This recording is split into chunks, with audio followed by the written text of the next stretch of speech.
Sir, ang sabi po di umano ay may grounds daw po para hulihin yung dalawa at kaya nga po nauwi sa inquest. Pero Anong grounds daw?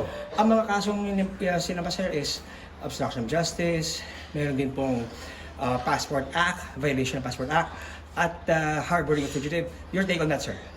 Unang-una, ang inquest case, dapat yan in flagrante. And the arrest must have been made upon personal knowledge of the arresting officer or reasonable grounds to believe that a crime has been committed. A crime has been committed, he has witnessed it, it is about to be committed, or it has just been committed. And he has reasonable grounds to believe. Wala pong ganitong nag-exist na mga facts dito. Yung sinasabi nilang obstruction of justice, do they have personal knowledge of the elements of the crime? Harboring a fugitive, do they have personal knowledge of the findings, of the facts involved in the crime? Wala eh. Ang merong warrant, we will concede, is the house. Therefore, upon repatriation of Miss Cassie Leong, they should have gone to the BI and surrender the person of Miss Cassie Leong to the Sergeant at Arms of the House of Representatives. Yun, wala tayong problema roon. Hindi ko malaman kung bakit hindi ginawa yun. So simple lang naman eh. Hindi naman siya palalayain dun. I-detain din siya roon kasi may order. So why is she here? Yun ang kini-question namin. So you're saying, sir, na there's something wrong with the process here? Oh, so many levels. Kanya lang, naintindihan natin, ano? Itong NBI, this is a professional organization at used to be part of it.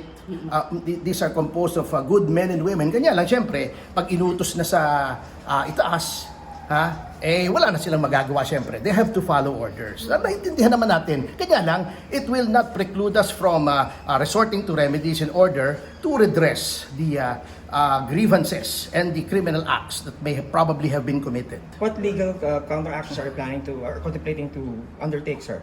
Hindi, nasa ating batas eh. Anyone who causes the arrest of any person without legal grounds is liable for arbitrary detention if he's a public officer. So, Sir, anong next step niyo, sir? Next step? Well, we are studying that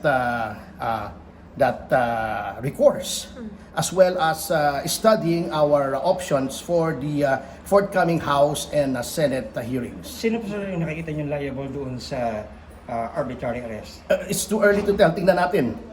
Baka in order lang ng mga higher ups sa DOJ. Silang principally liable doon. Sir, this is a bailable offense, tama po ba? Yun nga, exactly.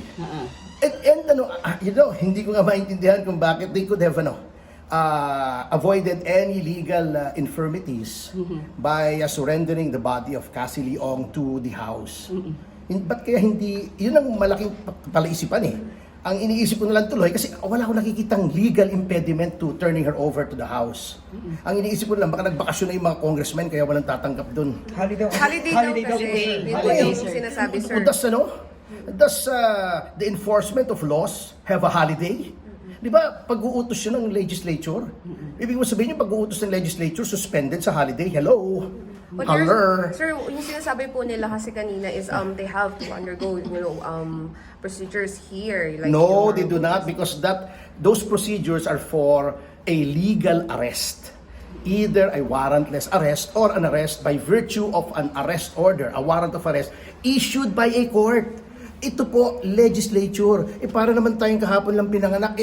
Ako mismo, abogado ako ng mga formally officials, di ba? Si Lincoln Ong, no relation to Cassie Leong, by the way, pero para magkamukha sila, Anyway, si Lincoln Ong, noong nasa kondo siya, at ayaw niyang sumagot ng mga tanong, di ba? Pinuntahan siya sa kondo, inaresto siya, dinaretso siya sa Senado, di ba?